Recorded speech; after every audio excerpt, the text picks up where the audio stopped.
C'est un François Hollande fatigué et confus que Mademoiselle Jade commence par accueillir ce mardi 27 novembre. Une fatigue due, selon l'ancien président imité par Laurent Gérard, au jet-lag. En effet, François Hollande explique que ses voyages à travers l'Europe, à savoir en Espagne, en Belgique et en Allemagne lui provoquent un incroyable décalage horaire. En Espagne, j'avais le ventre qui gargouillait 3 heures avant le dîner. J'étais obligé de manger des chipsters en cachette avant la paella, déclare-t-il. Ce grand voyage, il le réalise dans le cadre de son itinérance mémorielle. Je vais vérifier si on se souvient de moi à l'étranger.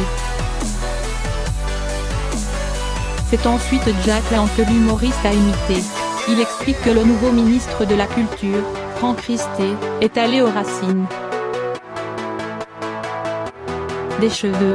Jack Lang raconte qu'il a incité le nouveau ministre à se couper le cheveu pour être plus à l'aise à la FIAC, Foire internationale d'art contemporain. Il ne pouvait pas garder sa coupe de cheveux d'expert comptable, déclare-t-il. Je lui ai donc conseillé de m'imiter en se faisant décoller les racines et en les colorant en noir jet avec des reflets violets.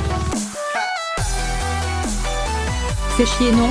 Alors que la 34e campagne des Restos du Cœur est lancée aujourd'hui, c'est un Patrick Bruel désespéré que Mademoiselle Jade trouve en studio. Le chanteur, qui souhaite présenter la grande soirée des restos, se lance en effet dans des imitations de Coluche et des chiens des sans-abri. Mademoiselle Jade accueille ensuite Patrick Sébastien. L'animateur se dit très concerné par la cause des Restos du Cœur puisqu'il déclare être lui-même une victime. Depuis qu'elle a viré mon plus grand cabaret du monde de France 2, les artistes de cirque sont obligés de se produire dans la rue, en plein hiver, quand on se les gèle et qu'on a le kiki tout rétréci. Enfin, Patrick Sabatier a lui aussi son mot à dire sur le sujet. Je propose le nom d'un animateur très fédérateur privé du gâteau télévisuel pour présenter la grande soirée des Restos du Cœur. À savoir, lui-même.